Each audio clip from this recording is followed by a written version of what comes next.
Campbell's rereading of Romans gives what I see to be as a very plausible and very convincing explanation of why this letter was written. It was not written to be a treatise on here's what all Christians should believe everywhere and in all times. That's actually Ephesians. Ephesians is here's what all Christians should believe everywhere and all times. Happy Thanksgiving and welcome to It Means What It Means, the podcast in which a guy with some college and a day job has long-form conversations about biblical texts. Today's guest is my good friend, Daniel Rodriguez. He is the first return guest. There will be many, but I wanted him to be the first. He's also one of my favorite people, so his releases, as far as my intention is in perpetuity for episodes with him to come out on Thanksgiving, as it is my favorite holiday. Our conversation today takes Daniel's expertise in Hebrew Bible, where he takes an understanding of transition words in the book of Isaiah, looks at the Septuagint or Greek translation of that, and then notices the transition words there are words that are used in Romans 1. And this kind of feeds into the Douglas Campbell, John Depew, Chris Tilling thesis that Paul is not the only person speaking, that Paul is in fact representing someone he's debating with. He is arguing with an interlocutor throughout Romans, particularly in Romans 1, 18 through 32. I won't belabor the point, make you listen to my voice. If you have any feedback or guest suggestions, or you just like to chit chat, hit me up at itmeanswhatitmeans@gmail.com. All one word, itmeanswhatitmeans@gmail.com. Without further ado, here's my conversation with my good friend, Daniel Rodriguez.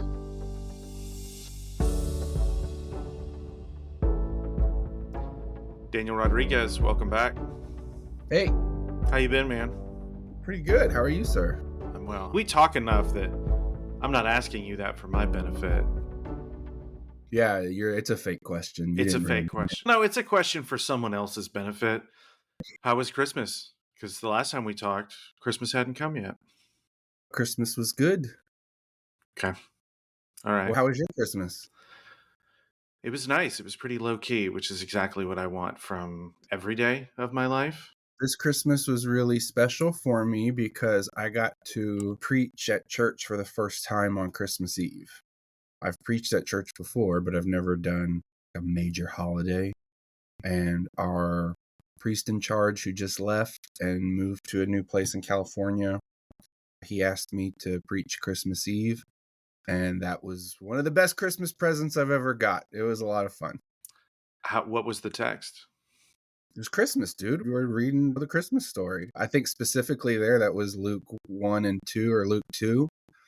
Luke 1 is before and Mary and setting up the angel and stuff. And then Luke 2 is the actual birth story. I know that it was Christmas, but yeah, dude. What did you think? There are but there are different ways you could approach that. No, but so also it's an Episcopal church, so we have a bunch of different readings. So the Old Testament reading was Isaiah 9, and so I was trying to connect Isaiah 9 with the Christmas story in a way that people would actually understand something about Isaiah 9 rather than just Isaiah predicted Jesus a long time ago and nobody understood Isaiah 9 until Jesus was born. It's almost as if I had some idea that maybe the answer was more interesting than just the nativity. What was your approach there? That's not what we're going to be discussing. I'm sure you're familiar with more recent scholars, and I know Craig Keener's written about it a lot. That's where I first learned it. I don't think he's the first one to write about it, but Dan McClellan has been saying this online also for a while, that there wasn't a stable. A stable is a Western conception, and all the evidence we have shows that ancient people in Israel lived with, at least peasants, brought animals into their homes at night.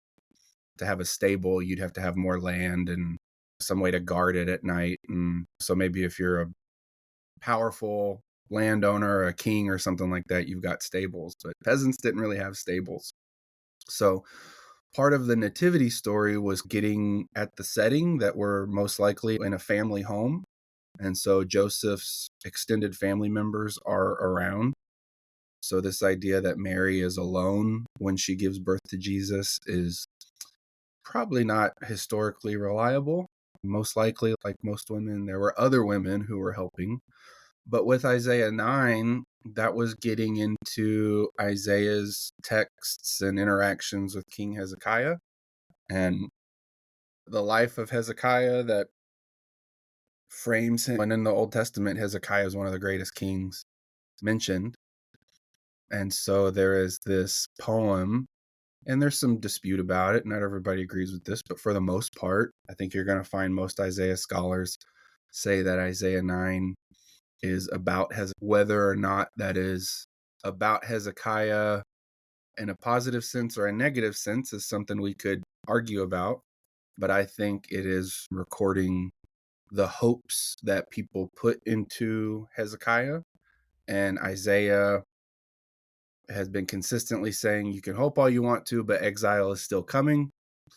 So that's why the Prince of Peace coming in a new way in the Christmas story is really meaningful, because the Prince of Peace, somebody was already trying to be the Prince of Peace in Judah, and it didn't go the way that he hoped.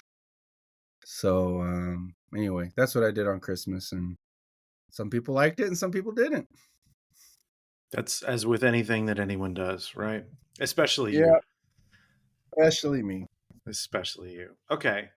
So pivoting deftly to what we're going to be discussing. It's a paper you wrote back in 2014 called On Guard, Dialogue in Septuagint Isaiah and Romans.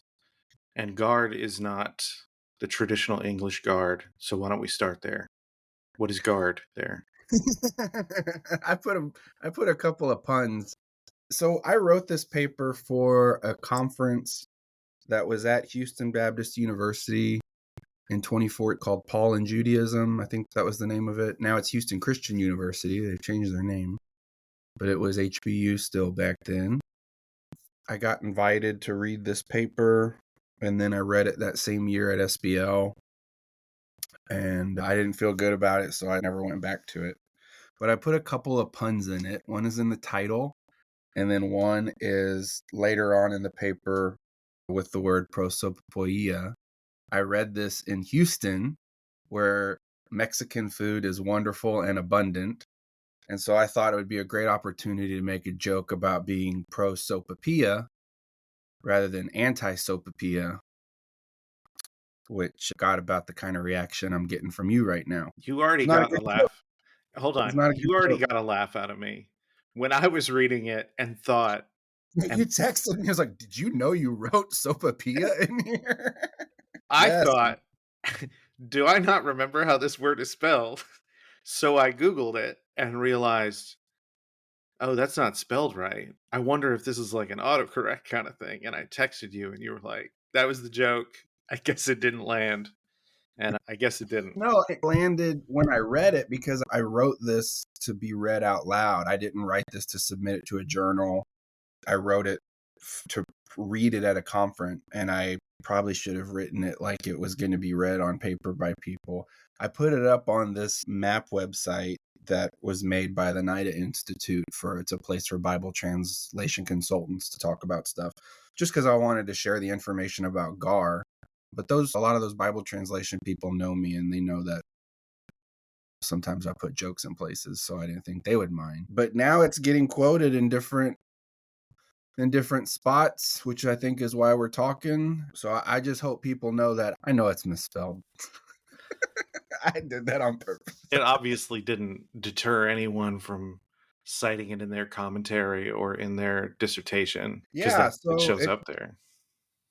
So I wrote this in 2014. So what happened was I got into Campbell in 2012, 2013, entering the world of Bible translation as a translation consultant. We were working on Romans, and Romans is hard. The guys I was working with had been looking at deliverance of God for a while, and they felt very challenged by it. In particular, there's an older guy. He's retired now, but an older guy who was a missionary for decades. I guess you would consider him a conservative Church of Christ thinker, and had always subscribed to justification theory. And he started reading Campbell, and it changed his mind. And I was really impressed to see somebody that had been doing a certain kind of job, a certain kind of way for so long, actually be open to being wrong. And he was convinced by the evidence. So we started working on Romans to make it better. And as I started reading, my MA and my PhD are working on small words in Hebrew. So I did prepositions. And so looking up a preposition and seeing a couple thousand instances of it was what I had been used to. So I see Ga'rd here in Romans 1:18, and a tradition of interpretation that says Ga'rd is this logical connector that connects the content of what comes before it to what comes after it. In this way that in English we generally translate it like therefore, but it's this kind of logical explanation. This happened, so this is also the case. And it's logical connector between these two sets of material. And I saw that Campbell was positing that this is it's constructed. It's not actually like a different person grabs the pen from Paul and starts writing. It's Paul writing, but he is doing this speech and character thing where he is putting on the voice of another person and he's writing what that person thinks. And so I thought, where can I find if Ga'rd happens like that anywhere else? Is there another place where Ga'rd is in the introduction, in the first words of somebody in a conversation pitching up in response to the first thing that has been said? And then Ga'rd's post-positive, so it's never the first thing they say, it's the second word they say because it always comes second. But is it used in their response? I called it a speaker shift in the article. And I did a search for Ga'rd in the Septuagint, and I had been reading a lot of Isaiah stuff. And in Isaiah 1, it's pretty well agreed that Isaiah 1 is a court scene. Isaiah 1, the Lord calls the heavens and earth to be part of this court case against his unfaithful children in Jerusalem and Judah. And there's a lot of dialogue there. There's the Lord who speaks, there's the heavens and earth who speak, there are the people of Jerusalem who speak, and then the Lord comes back in, and then the heavens and earth speak up. And so I just started looking through some of these places where we had, or at least many scholars had already accepted that there's multiple voices being portrayed here. Does Ga'rd ever occur like it does, as Campbell was saying for Romans 1:18? Does it ever happen in this conversation or this kind of speech and character where this interlocutor or this other person in the discussion starts off their response to what was just said to them with a Ga'rd? And I found, it's in the paper if you want to go look at all the stuff in the paper, but there's one in Isaiah 1:24 through 27. There at the end when the heavens and earth, so you have the herald speaking and then the Lord speaks, and then the heavens and earth speak up about her captivity. And in the Septuagint, that gets introduced with a Ga'rd. And then one of the guys I work with, Dr. Yancey Smith, who I need to give a lot of credit to because I would not have found all this stuff without him. He's actually a Greek scholar. I just pretend with Greek. Yancey went and looked at some larger Greek language, ancient Greek databases, and just started doing some searches like I did and found Ga'rd in conversations. We were mainly looking the Bacchae by Euripides, and we found a number of examples in these conversations where Ga'rd gets used in this conversation where somebody else comes in. So we found a bunch of those, and then I wrote this paper, and basically the claim of the paper is you can't say that Campbell's suggested rereading of Romans 1:18 through 32 is implausible because Ga'rd is a logical connector. Yes, Ga'rd is a logical connector, but sometimes that connection is made in the mouth of another person. And the way that New Testament Greek resources have described it, like in BDAG and in some of the syntax books and that kind of thing, they describe Ga'rd as always within this kind of one unit of thought, in that somebody's presenting an idea and Ga'rd is used as a logical connector between this one person's idea. And since it's not really BDAG in particular, BDAG's looking at the New Testament and Christian literature. It's not looking at all of Greek literature. So it doesn't surprise me that some of the Christian interpreters haven't seen a lot of Ga'rd happening in this way. Now, since then, I've been watching more John DePew's YouTube channel, and I should have looked at this. This happens in 1 Corinthians also, like when most people say like the slogans, that Paul brings up a slogan that's used in Corinth and then he argues against it.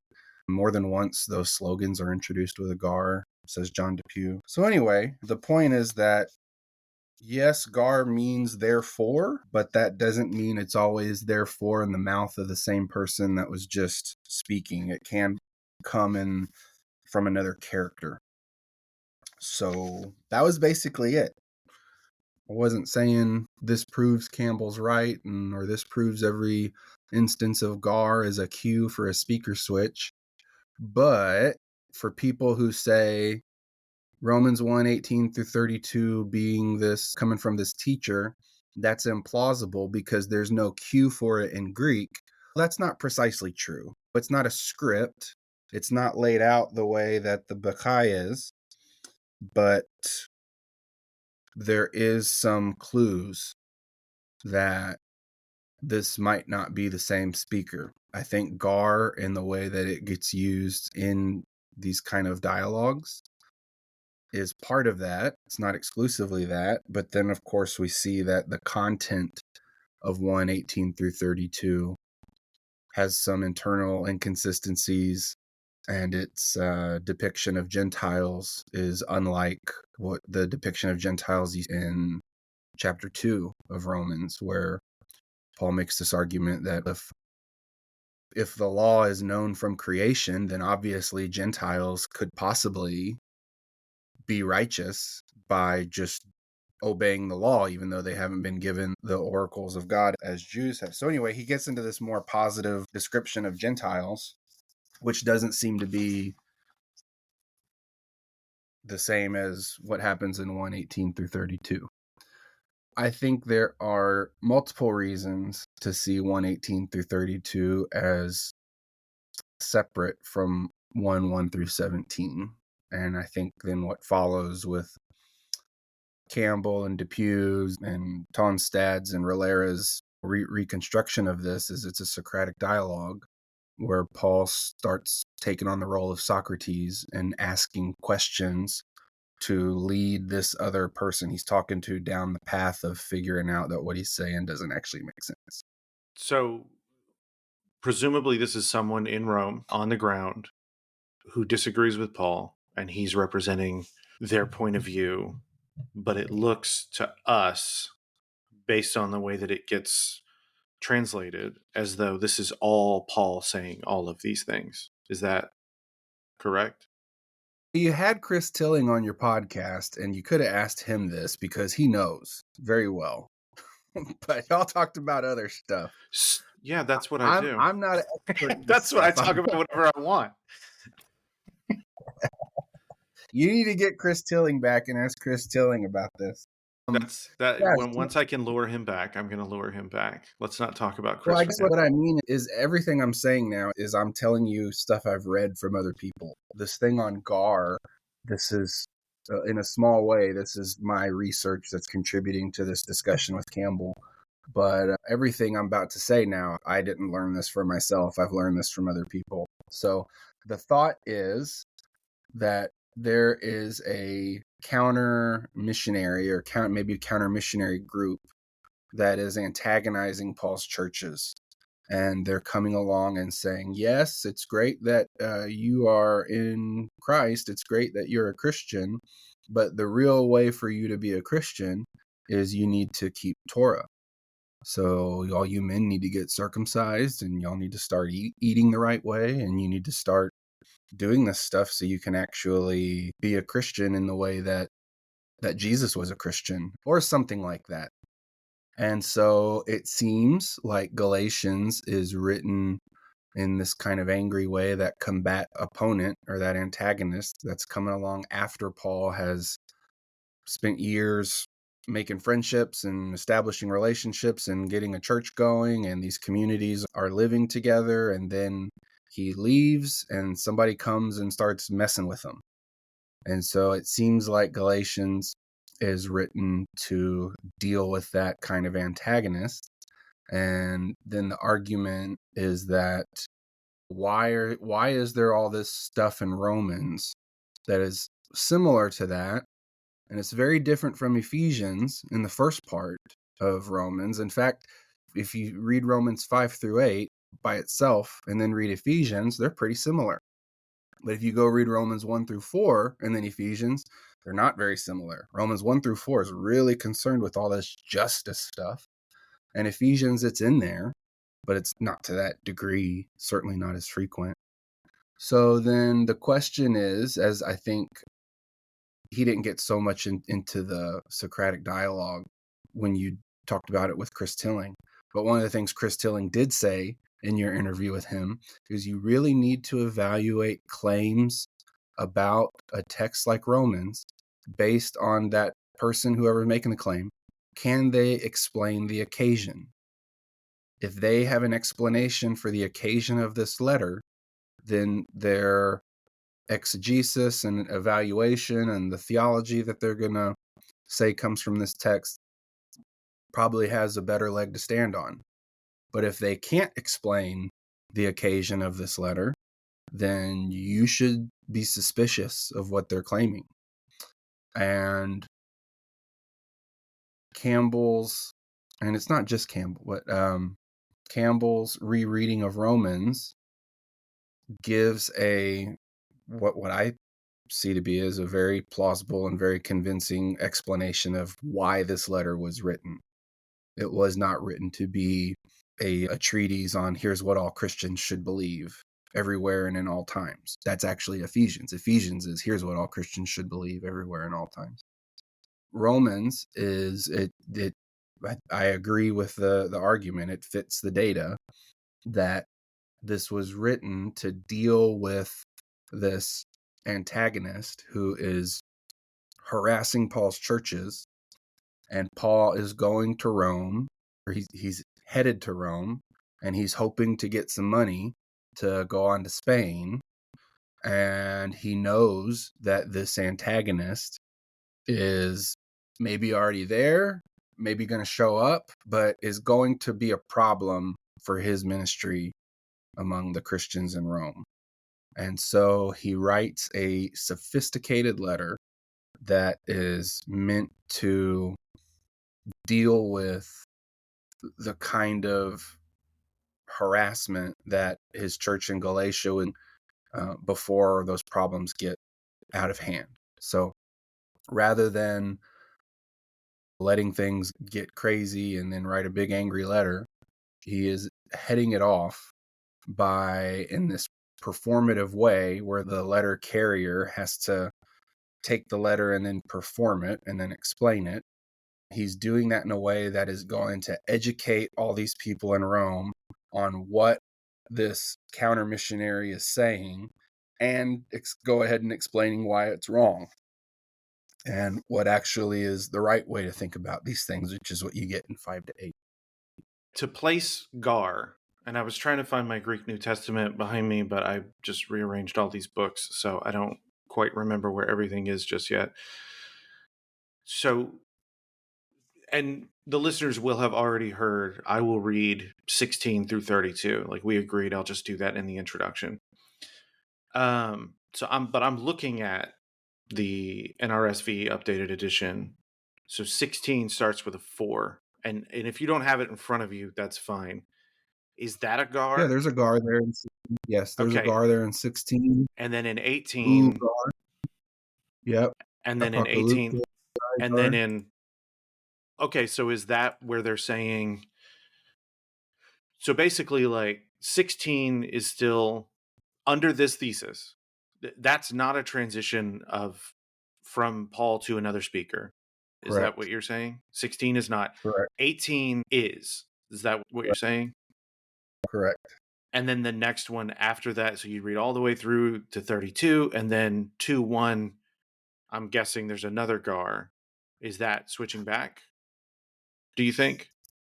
In 2:1, there is not another Gar, but there is this abrupt shift in person where a singular you is mentioned. Therefore, you are without excuse. The therefore in chapter 2, verse 1 is a dio, from dia in Greek. It's not a gar. So the problem or the objection to what I'm claiming is that, well, gar happens in all these other places. You're just picking out the one that you want to be in the voice of another person and saying that's it.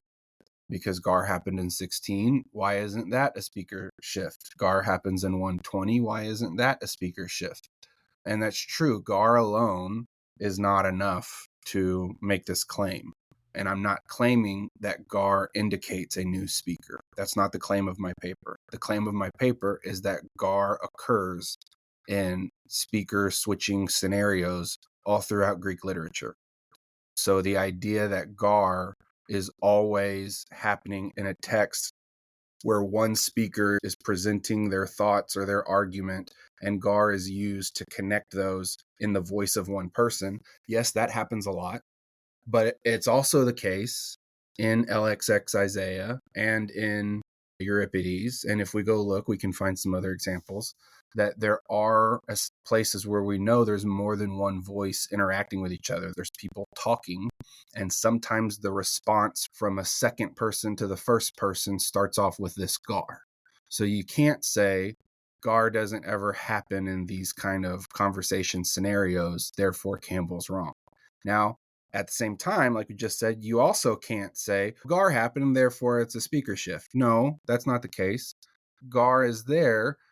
It's not impossible that it's a speaker shift, but you need more evidence. And I think the rest of that comes from looking at the content of 18 through 32 versus what follows.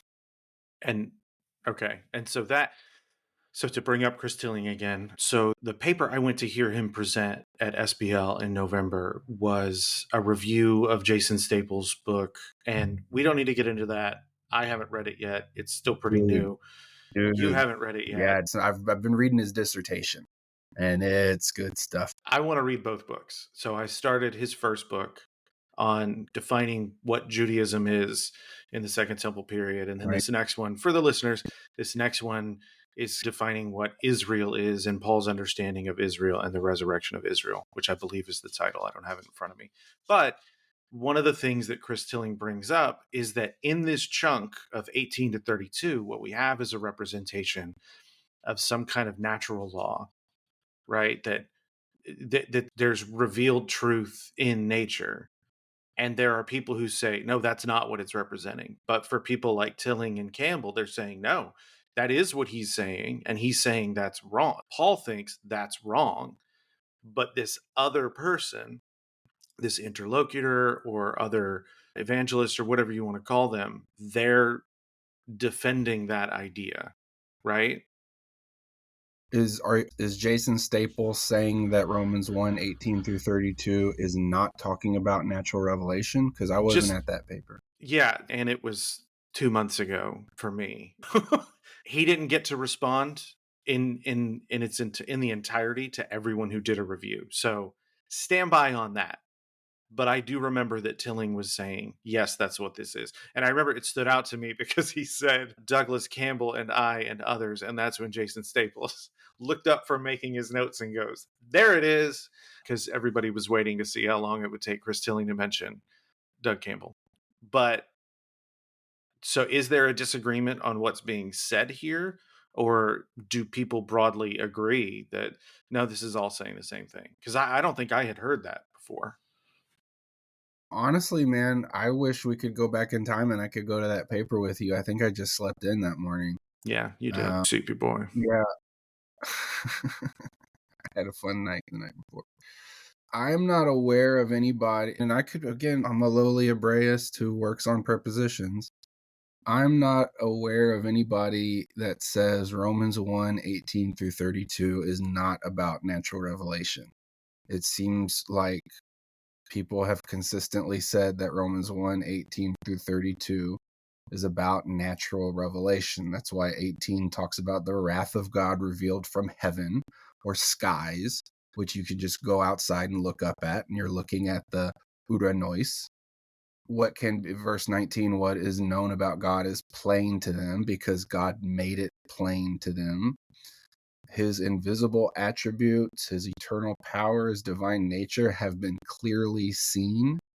They are understood through what has been made, so people are without excuse. That's verse 20. So to answer your question, I'm not aware of anybody who says this is not natural revelation. What I'm aware of is the debate over whether or not natural revelation is a good thing or not, whether that's actually what Paul is advocating. And I think if you get back into the theological debates, that's a debate between Barth and Bruner, which I'm not really read on.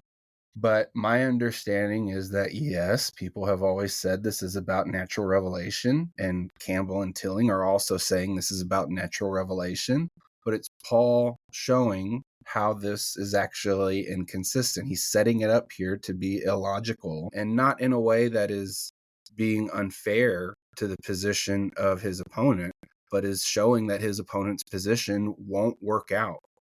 Because as you see in what follows, first, and you get the opponent saying, what benefit has the Jew? And the opponent starts talking about they have Torah. And then finally in chapter 3, you get to what benefit has the Jew? And the opponent says, I guess nothing. And it starts off here because you have Romans 1:18 through 32 wants to make two claims at the same time. It wants to say that people are without excuse because they can know God. They can know that God exists. They can know his eternal power, his divine nature, his invisible attributes. They're held accountable for knowing these things.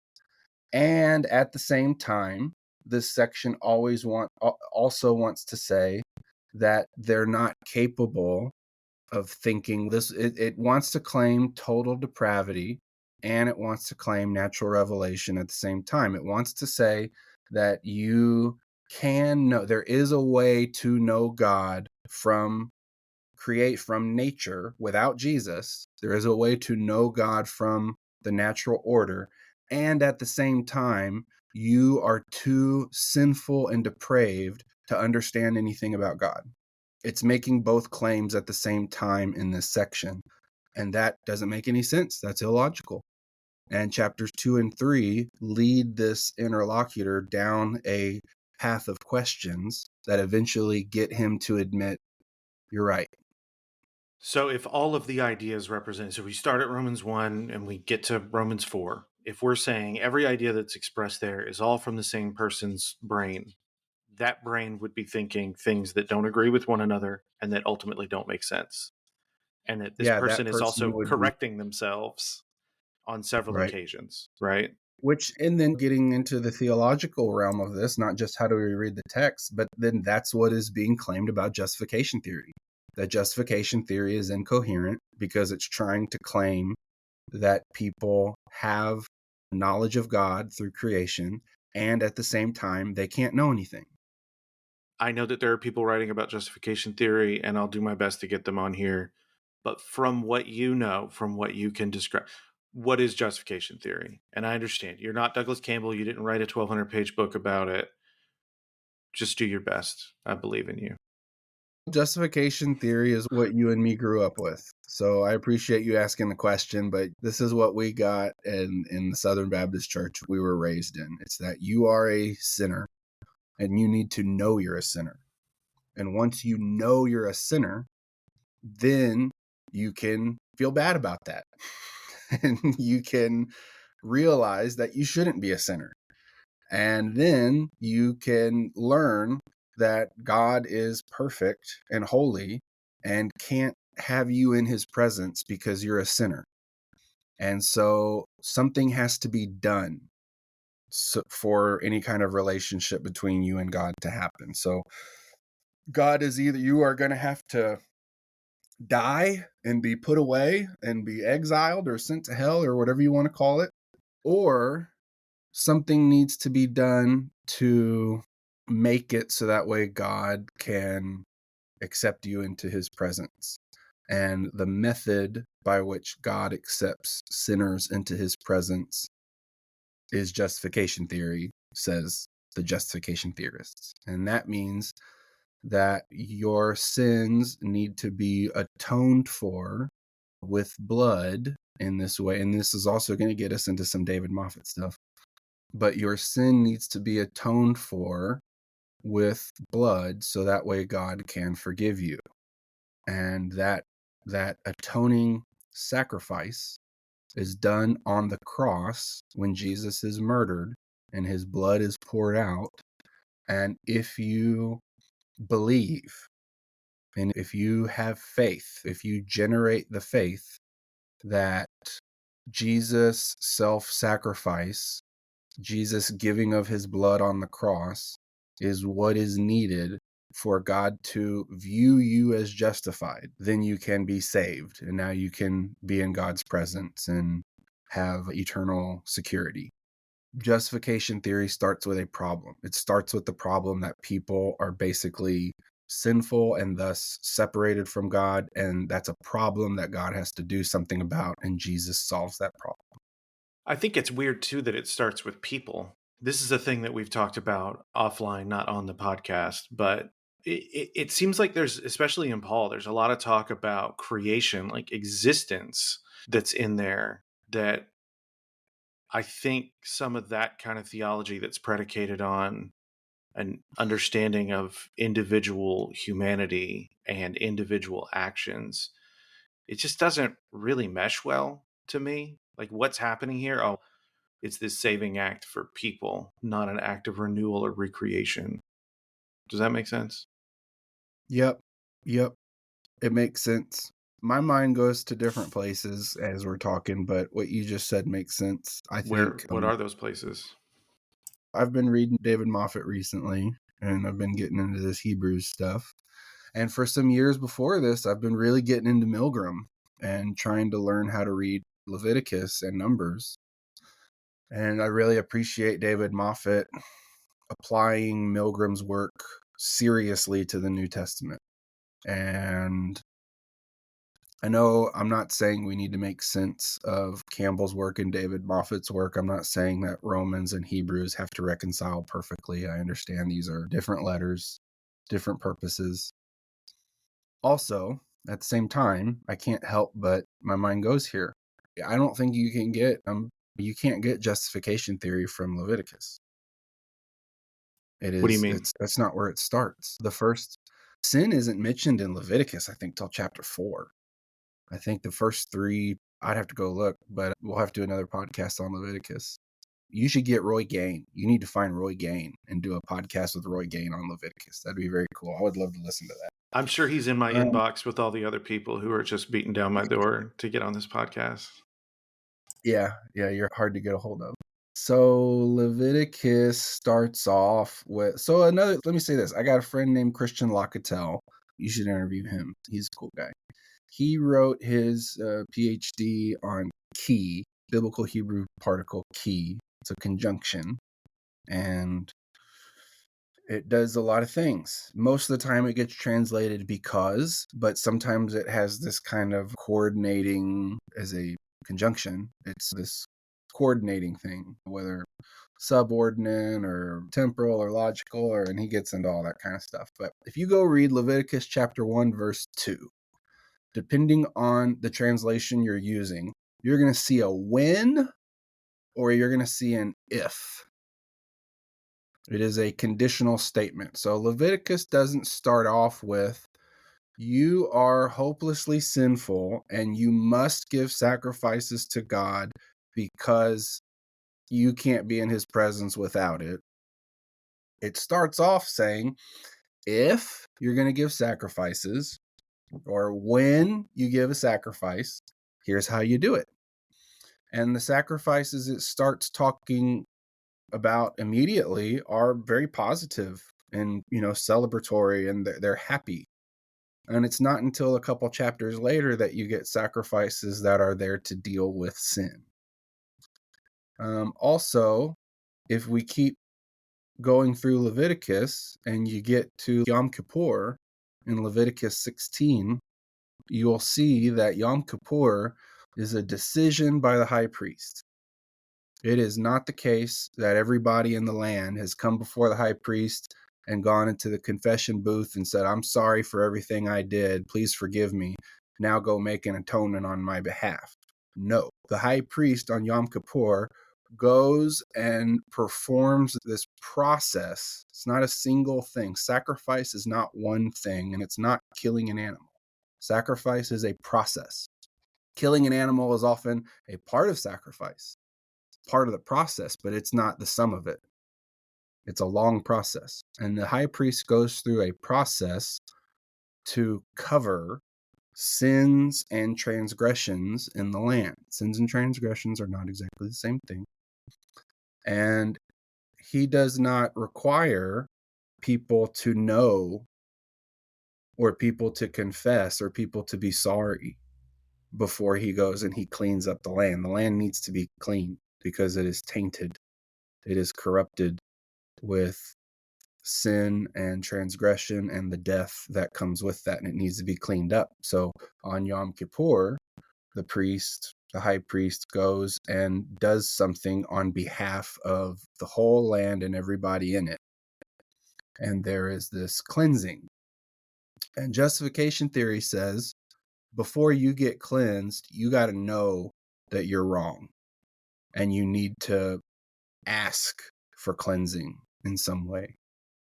And what Leviticus says and what Jesus says on the cross is forgiveness and reconciliation is started by God, and it is offered, it is given to people, it is given to the land.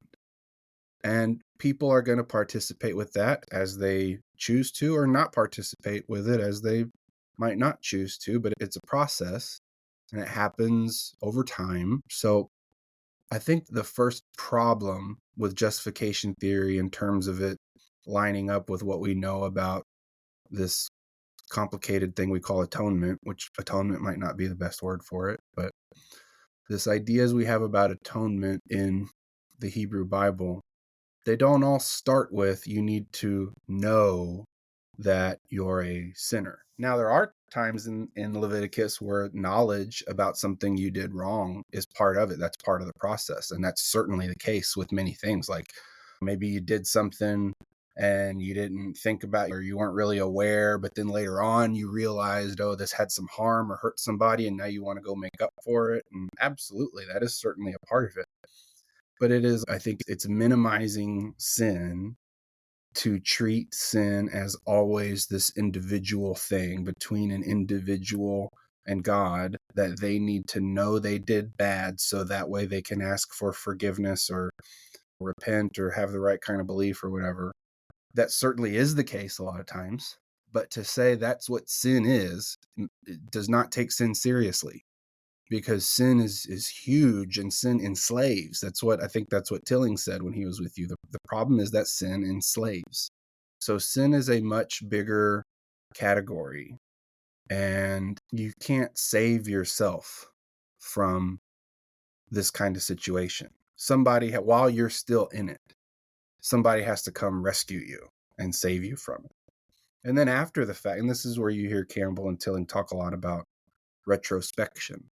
After the fact, after somebody has rescued you through no effort of your own, then you'll have a different perspective. And then maybe you can start to see things clearly about what just happened to you. But the idea that you're going to be in this horrible, sinful situation that is blinded you and you're in death, even if you're still walking around. And somehow you're going to realize that you're going to learn about your own situation apart from Jesus. And then you're going to understand, or you're going to somehow know that you need to ask God to forgive you of your sins, or believe that Jesus has propitiated those, so that Jesus has taken the punishment that you deserve for those sins in some way. So that way now God can love you. That is, as you said, getting back to what you said a while ago, that is starting off with humans as the kind of the genesis or the basis for this whole process. And that's not what happens in Leviticus. God is the beginning of this process. God gives the fire. The sacrifices on the burnt sacrifices, like the sin offering, that's not started. Humans don't start a fire and put fire on the altar. When humans started messing with the fire and messing with the coals, they got zapped in Leviticus 10. Aaron's sons got zapped. So God gives the process by which this sacrifice is going to happen. That is all. It starts with God. And as Campbell and Tilling say, we participate in it.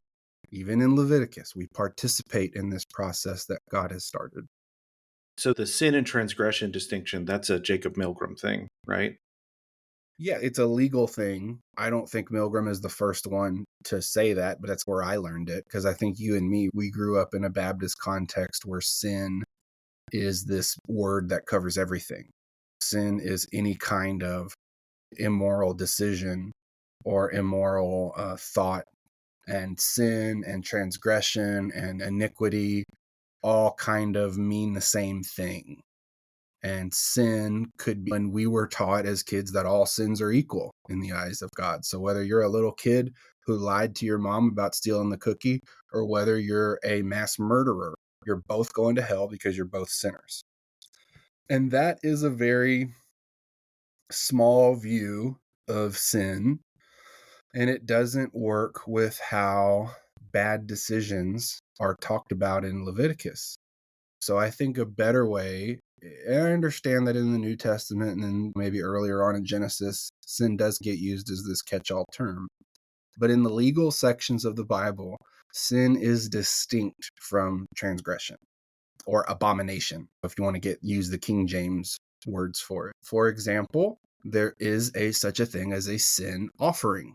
So if you sin, if you do something that you should not have done that negatively affects some other person or is disrespectful or causes harm or something, there is a process by which you can participate in the process that is going to result in the amends you're offering, because you've recognized you did something that hurt somebody and you're going to make amends for it, and that can be accepted. And then there's other things like cheating on your wife or certain other kinds of illicit sex that there is no sacrifice for. Those are abominations in Leviticus, and the only solution in Leviticus to that problem is you have to kill the person who committed it. It's not the case that all sins are equal. In Leviticus and Numbers, some of these sins there's a process for reconciliation, and some of them you have to die. It's just death penalty. So they're different things. Like, to go back to what you Yep. said, when we were kids, any bad or wrong thing is a sin. They're all sins. And you're saying no. So do we use the word sin? Or not we, because it's not like I'm in the room helping translate. Is the word sin used to translate multiple different words? In English, yes. Okay. So at least one of those is an accurate use, or an accurate sin is an accurate representation for the idea, right? It depends where you're talking about. So if you're in a legal section that is differentiating between you killed somebody else's animal versus you kill somebody else. Killing somebody else's animal is a sin, and there is a process you can go through for reconciliation. Killing another person, it depends on the situation. If you're or having sex with your neighbor's wife, there is no process of reconciliation for that. The only thing you can do is get the death penalty. I guess what I'm saying, so there's a way to understand the word transgression in a non-theological sense. I think the word sin has folded back in on itself because it had an archaic meaning that most of us don't have access to anymore. And now it just means this. Here, let's do this. It has theological underpinnings. I'll get in trouble for this because Then don't do it. Then don't do it. I'm not going to get in trouble. I just mean I wasn't planning on this. Where does sin first happen in the Bible? I don't know.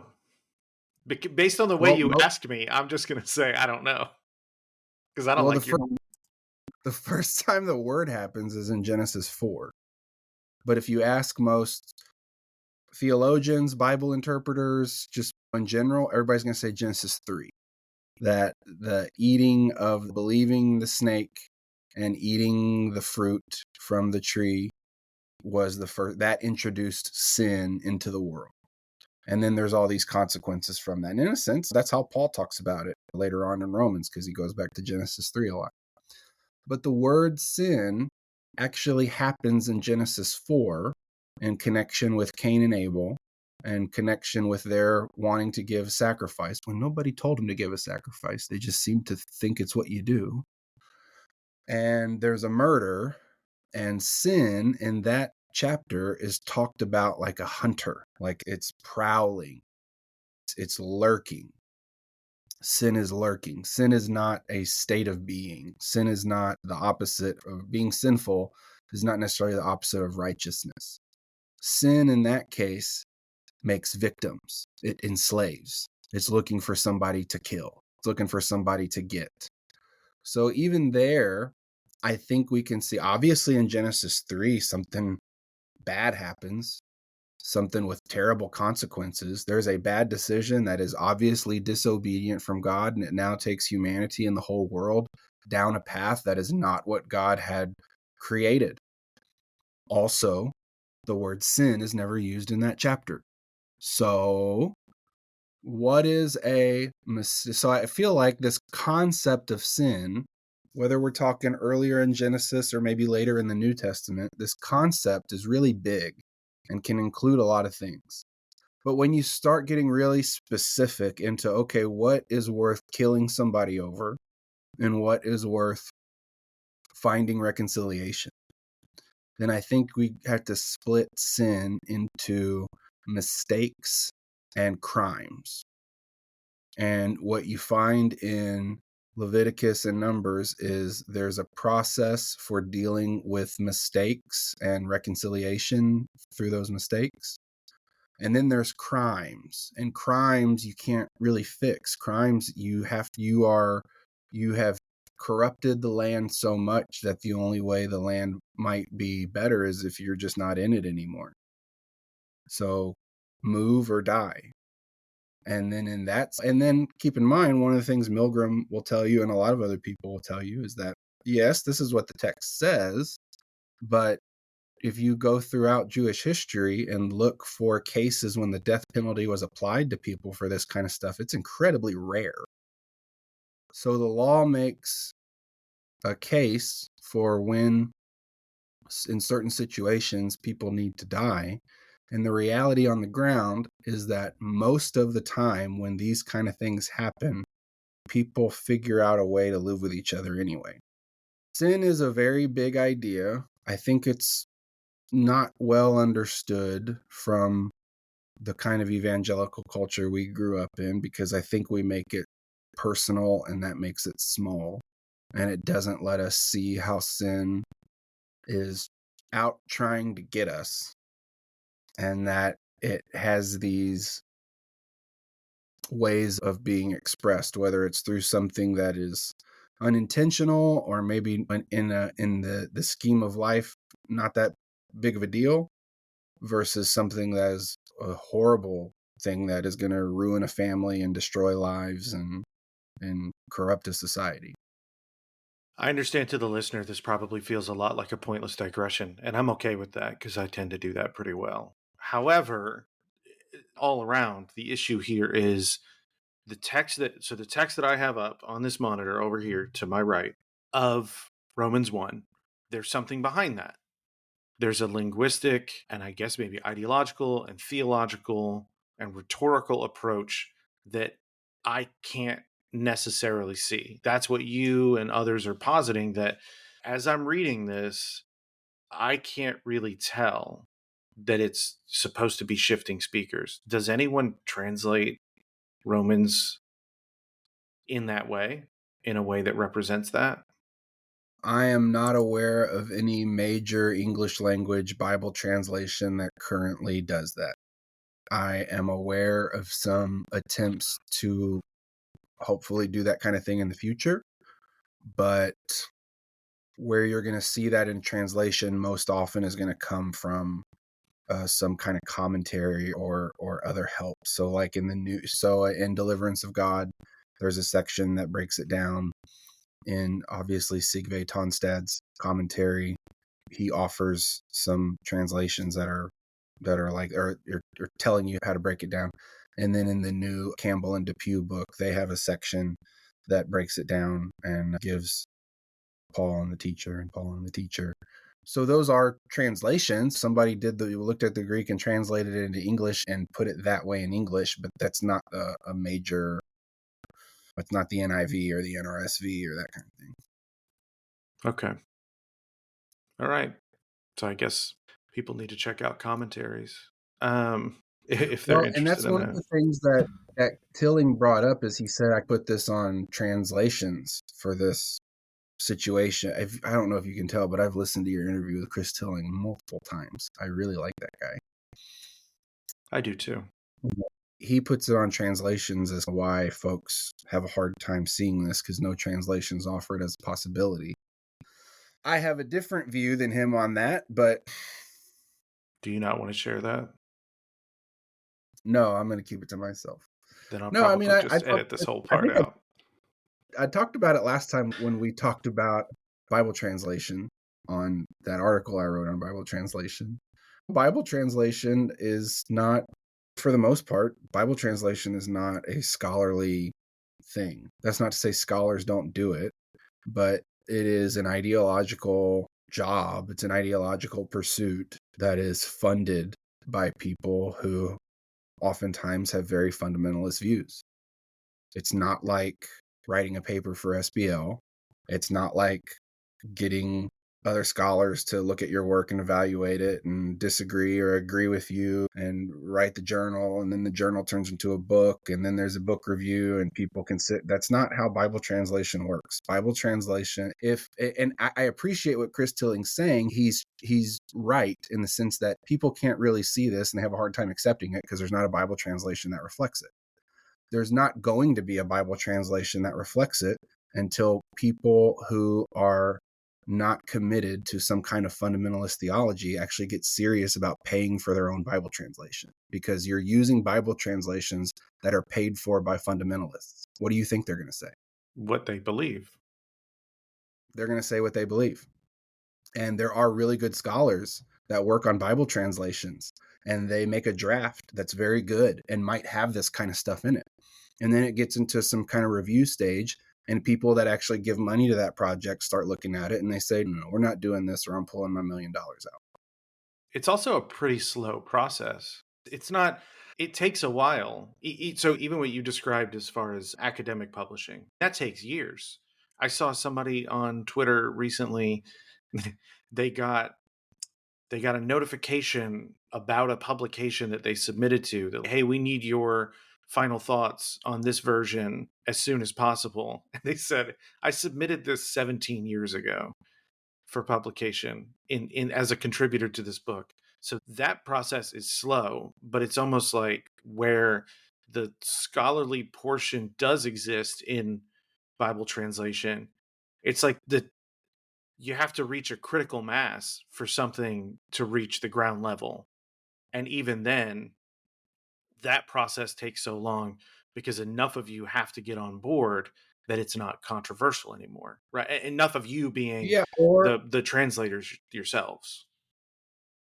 or something might be recognized as a minority view, and so it starts getting into footnotes. And that's generally, I think, what you're gonna see first through these major translations is the footnotes are going to change, and they're going to start noting that it's possible that this might be read this way. You're not going to see it this year or next year, but at some point in the future, when some of these bigger and another thing to keep in mind, this might not happen in English first. It might be the case that there's a Spanish translation that does this first, which is a major language all across the world. But if you're not ever reading a Spanish Bible, you're not going to see what those updated translations say. The world of Bible translation is really big, and it's hard to keep track of unless you're a polyglot. But my suspicion, what I would put money on, is that you're going to see Campbell and Tilling's way of reading Romans is first going to pop up in some footnotes. And then over time, you might get some more expanded study notes. And then over time, you might get that actually put into the text, and then have justification theory put in the footnotes as like, this is what people used to think. But that would be a very long process. Even just this with the Ga'rd, I started researching this in 2013. I read the paper in 2014. We're talking about it now in 2024. And I never published this. This was a paper that I wrote for and read live at 2 conferences. I put the paper on a website. And Campbell mentioned it in that Tilling book, and then Sigve Tonstad's mentioned it, and Andrew Lara's mentioned it. But it's taken about 10 years to get to where people are talking about this with Ga'rd as a possibility. And it's not happening in Bible translations, and it's not going to happen in Bible translations for a while, if at all. We'll see who's paying for them then. Do you see any kind of a movement to have something that's not associated with evangelism funding Bibles? Or I guess Oh, I hope evangelism not. or ecclesiology? Dude, I hope not. No, this needs to be associated with evangelism. Absolutely. You need to hear the good news that God loves you and God has already accepted you. And the only thing you need to do is enjoy it. That's good news, man. That's really good news. Romans is good news. I hope it gets presented as good news. But the problem is there's people that are convinced that bad news is good news. And they're convinced of reading the Bible in a way that gives bad news, and they want to call it good news, and they got a lot of money to do this. Either they're going to change their minds, or other people that are very concerned with spreading good news are going to actually want to see good news in the Bible. Now, I think what you're saying is more like from an academic perspective. Is there enough scholars that are going to get on board with this and say, let's make a Bible translation that represents scholarly consensus or whatever? Maybe SBL will do something like that in the future, but you were just at SBL. Is there a scholarly consensus around Campbell and Tilling? No. No, there's not. No. That ain't happening through them. I think Bible translation, I'm glad there's scholars that do it in their own individual works and help us think more when they're writing a commentary or that kind of thing. But the reality is that making a Bible is expensive. Getting it published and getting it printed and getting it distributed is expensive. And you're not going to do that just for nerd's sake. Just for the sake of nerddom, you'll write what you want to write and put it up online, and all the other scholars can look at it and talk about it online. But if you want to actually let's print 1 million Bibles and put them in South America in Spanish, that's going to actually give good news. That's expensive. And you're going to have a heart for people and a heart for ministry and a heart for evangelism to want to do that. So we really need these people who are convinced by some fundamentalist theology. These are great people that love the Lord and love others, but they have been misled. And they have been misled down the path of reading the Bible incorrectly, and it has had some consequences. And those people with those wonderful hearts just need to learn, and they need to have some better reading partners. And then they're going to get excited about continuing to fund Bible translation as they have, but they're going to want it actually giving good news instead of the wrath of God that maybe you can negotiate your way out of through this faith contract. I get what you're saying. And it seems to me that as I talk to more academics, that they are applying different lenses and different angles of seeing things that is, I don't even know if it's explicitly intended to be. Actually, I know in a lot of cases it's not. A lot of these people they're confessing Christians or practicing Jews or whatever. They're not just atheist or agnostic academics who are, I don't know, just trying to get paid or whatever it is that people think they're doing. But with regard to the New Testament or the Hebrew Bible, you've got people looking at classical studies and Near Eastern studies, respectively.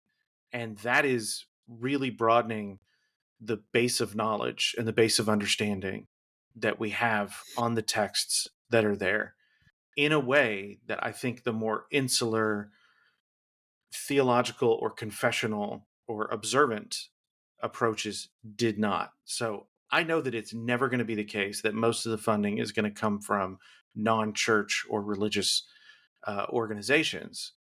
But I do wonder what it would look like. And maybe it would be a train wreck if it was just like, let's get all the best scholars to translate a Bible.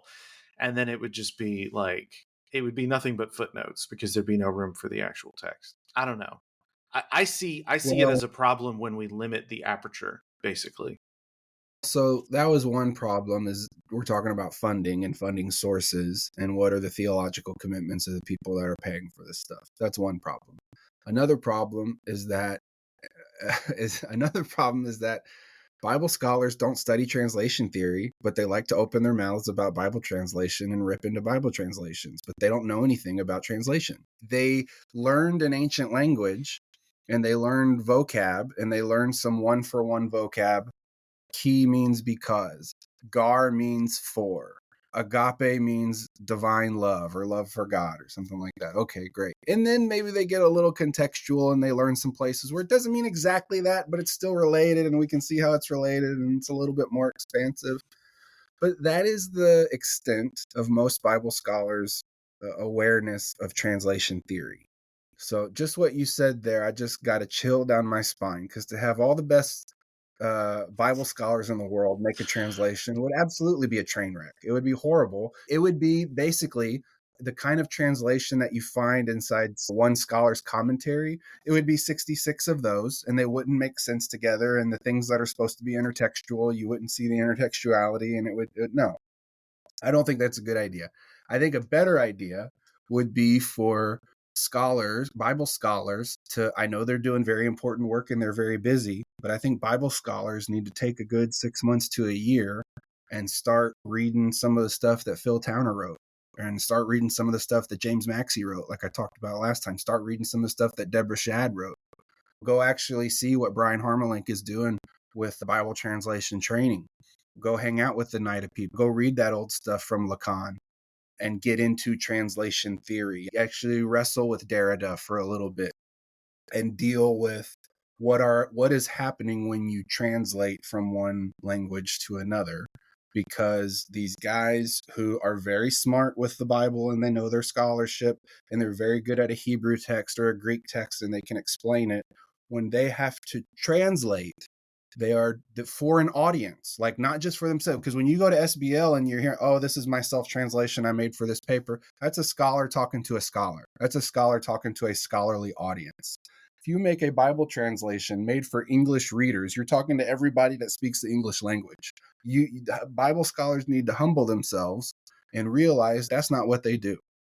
There is a communication issue here, and they need to quit. And it's so easy and it's so popular. That's the most fun thing. You go into any seminary class or Bible scholar class, a class on Genesis or whatever, that's their most fun thing to do, is open up this Bible. Let me tell you why in this verse the NIV is wrong. For this, it's wrong. Or this, it's wrong. Why don't they do this? Why don't they do that? Okay, I'm getting off on No, I think here, let me jump in. It sounds like you have one of those jobs that when you guys do your jobs, no one notices. It is the times where there's some kind of controversy, or maybe somebody had to make a tough decision and somebody's not going to like it. But Yeah, most of the yeah, and, time, I'm not. people don't have any problem with a Bible translation. Yeah, and you'll find that when scholars do want to pick on a Bible translation, it's normally a particular word or phrase that they've done extensive work on, and they're saying that the Bible translation isn't good enough. And a lot of times they're totally right. The Bible translation isn't good enough, and it does need to be made better. I think Romans is a good example of that. At the same time, the idea that means let's just get the best Roman scholar and have them make a translation, that would be great for other scholars. But that's going to be horrible for a youth group that has to read that translation for their Wednesday night Bible study. They need somebody, or that scholar needs to take the time to actually learn about translation theory and learn about contextualizing things for an audience. And there's some people, Robert Alter is the big name here, but there's some people who say you should never do that. And that's fine. He can think that. He's Robert Alter. He's earned the right to say what he thinks, but Robert Alter doesn't make Bible translations. He has made a Bible translation in English, but he does not work in the world of Bible translations. He's not trying to help people in India read the Bible better. He's not trying to help people in South America. He's helping English readers read the Bible better. And great, good for him. That's wonderful. But the world of Bible translation is about communicating with people who have various backgrounds, various levels of literacy. Some of these cultures are completely oral, and there's a big push in Bible translation now for oral Bible translation. So I think people need to slow down when they want to start judging Bible translations. And certainly, please come into the world of Bible translation. Come have a look at our industry and tell us what you think is wrong and what needs to be better. And if you can get on a project and your 2 cents can be heard and you can make a particular passage or a particular phrase better and more understandable for people, please come do it. Come play the game. Come participate. I would love for these kind of scholars to work on Bible translation projects. But what you're going to find is that exegesis is the first step. Being able to explain your exegesis is part of that first step. Then being able to translate in a way that's going to work for some 13-year-old in Guatemala, that's a different task. And it takes at least as much time as it took you to get really good at reading Paul, for you to then now let me help translate Paul to this other context that is not my context, that I'm not really familiar with, and it's in a different language. And man, I might have to learn something about Spanish first. I might have to learn something about Japanese or Hindi or whatever. And man, those might not be one-for-one connections like I thought it was from Greek to English or Hebrew to English or whatever. So it's a big bear of a problem. It's hard, and we're certainly not beyond criticism, but the stuff that comes from a lot of Bible scholars is just it shows how much they don't know about translation theory. Yeah. And you're allowed to be wrong. Not you. I am allowed to be wrong. I might be We wrong. all I are. might be totally We wrong. all are. This is one of the things I like to say to people when they disagree with me that I've been told is the most gutting, condescending thing that you could say to someone when they disagree. You're allowed to be wrong. Anyway, so you are well within your rights to say, because I did not prepare you for this next question, I don't know. Or I don't know right now, and then email me something later. So you've named like commentaries, footnotes, biblical studies, books. Is there a tool that you wish existed for people to be able to read a biblical text that doesn't exist? I think I wish there were some popular level stuff to bring Milgram to a wider audience. And honestly, a lot of that now is Bible translations, because Milgram's work has been around for some decades and we have been absorbing it. We've had time to absorb it. And so I think a lot of the newer or the updated Bible translations, how often are Christians sitting down and really scrutinizing Leviticus? It's not very often, but they should. And I think you'll find that if you go through an older version of the NIV and the updated version of the NIV, there's going to be some significant improvements there in the Old Testament, particularly in those places where those scholars were learning from Milgram. That's true for the NRSV and the updated edition. I know that's true for the easy to read version and its upcoming release of its new version. I wish David Moffat's stuff was easy, but a lot of this stuff is also like David Moffat's kind of new. So it would be great if there was a way But again, even the David Moffat stuff, that's just, hey, let's take Milgram seriously and then go read the New Testament. What happens with animals in the New Testament, in Leviticus? What happens with animals? Where is an animal killed? Is an animal ever killed on an altar? No, an animal's never killed on an altar. If an animal's never killed on an altar, why do we equate the murder of Jesus with sacrifice? C.S. Because Lewis. an animal's, yeah, okay. But then if you read the Bible, where is the sacrifice? Jesus makes a sacrifice. Is it his murder on the cross? No, it's he is resurrected and he walks into heaven, and at the altar in heaven, he offers blood and flesh before the Father. There is a sacrifice. This actually, the sacrificial system wasn't ended. It didn't stop. It's moved, and now it's the Lord Jesus performing this in heaven on behalf of the cosmos. I know by the time this comes out, the Johnny Rollins episode will have been released, and we do talk about that some. What I'm hearing you say is Christians would do well to listen to Jewish voices. Amen. Okay, I can get on board with that. You drop a lot of authors' names, so those will definitely be hyperlinked. Is there anything in regard to this that you would like people to look into? And again, you don't have to list anybody you've already listed. I really found it, because Bible scholars don't talk like this a lot, but I really liked it that at the end of the, again, I love that Chris Tilling episode, but at the end of the Chris Tilling episode, he asked you and the listeners to pray, and to pray. He specifically is mentioning Doug Campbell working on his Romans commentary, but that biblical studies is something that's hard and needs prayer. And we don't always think about it that way. We think it's just this, I need to learn Greek and I need to do the ancient studies and then just go do my best. And you certainly need to do that. But I echo Chris Tilling. Please pray for me. And not just me, but I mean, everybody that's working in Bible translation, everybody that's working in biblical studies. There are people who have made careers out of maintaining certain theological positions and advocating for those theological positions. And it would be really wonderful if, rather than, as you said, because somebody has a job or somebody needs to keep a job or somebody has to maintain their public face or whatever, and so they keep arguing for something that maybe the evidence isn't really there for it anymore. I think that's the difference between a spiritual conversation between people. And this gets back to, why are we going to do Bible translation? Do you want a Bible translation that's just made by nerds for nerds? Or do you want a Bible translation that's actually about people proclaiming good news?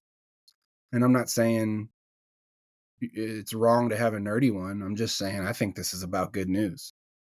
This is a spiritual battle and exercise and discipline. And please pray for me, Jared. Because I like to be as representative of as many different points of view, I would say there are a lot of different reasons to translate biblical texts. And I totally understand evangelism as one of those. And I understand ecclesiology as one of those. I would also add to that, that in the same way that someone would do a new translation of the Odyssey or Beowulf, and it's because there's two ends of the equation and the variables keep changing.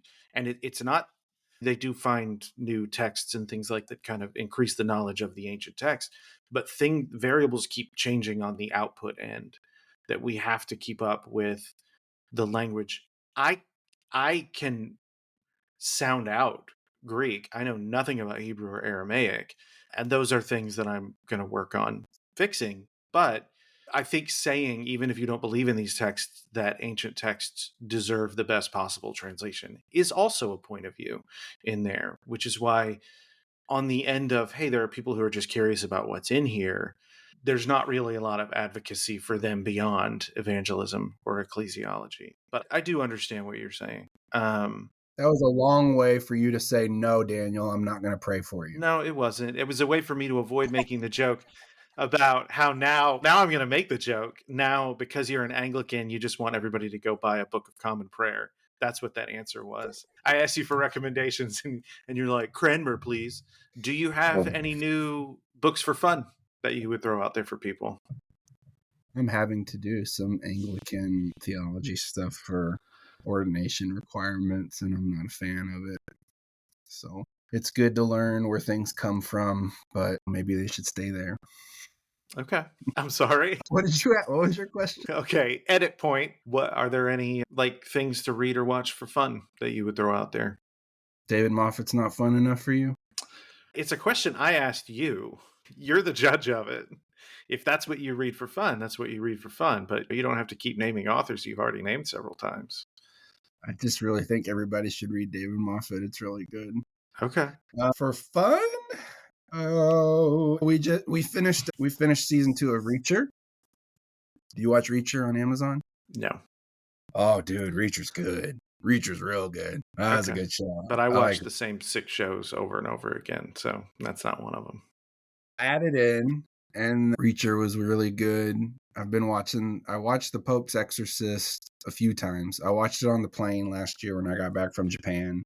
And I don't know, I guess just Russell Crowe's really dreamy. I keep watching Russell Crowe and that collar. But that's a fun one. That's fun. I don't know. I mean, my favorite movie's Reanimator. Have you seen Reanimator? I have not seen Reanimator. Next time I come to Houston, we'll watch Reanimator. Maybe.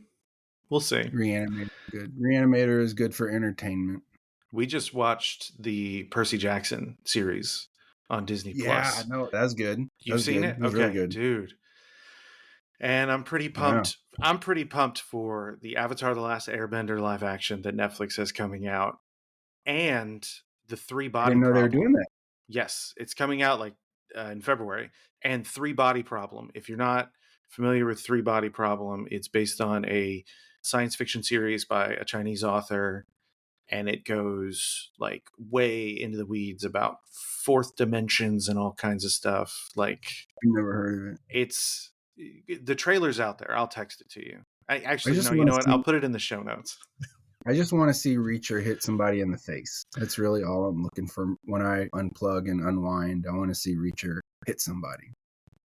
So he does that a lot, or this is a thing that you have to anticipate? You know that dude was on American Idol years ago? That Alan Rickson guy who plays Reacher? Is it William Hung?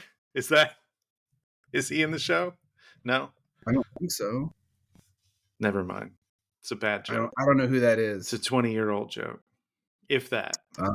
I'm sorry. I wasn't paying attention 20 years ago. He was really skinny when he was young, and he was trying to be a singer, and he got on American Idol, and now he's huge and massive. Muscled out. Yeah, I've seen ads for the show. I think he was on New Girl or something in just a background part. I didn't see it, but apparently he was an Aquaman, not in Aqua, but he played Aquaman, I believe, in Smallville. I never really watched all the Smallville. No, you have to go back. He wasn't as big then. I like big Alan Rickson. Skinny Alan Rickson's not my cup of tea. Okay. Anything else? I don't know, man. When am I going to come over to your house again? I don't know. We don't have to plan that on here. Oh. Okay. Hey, that's it. We'll Bye. Go ahead and end this. I love you. Bye. Love you, dude. Thank you so much for listening. Before we go, though, here's a quick preview of next week's episode, which is the first in a series that I intend to be dozens of episodes. His name is Father John Habe. He's a Greek Orthodox priest. I do just want to say there is no real rhyme or reason to why I'm choosing the traditions in the order that I am. I am reaching out to as many.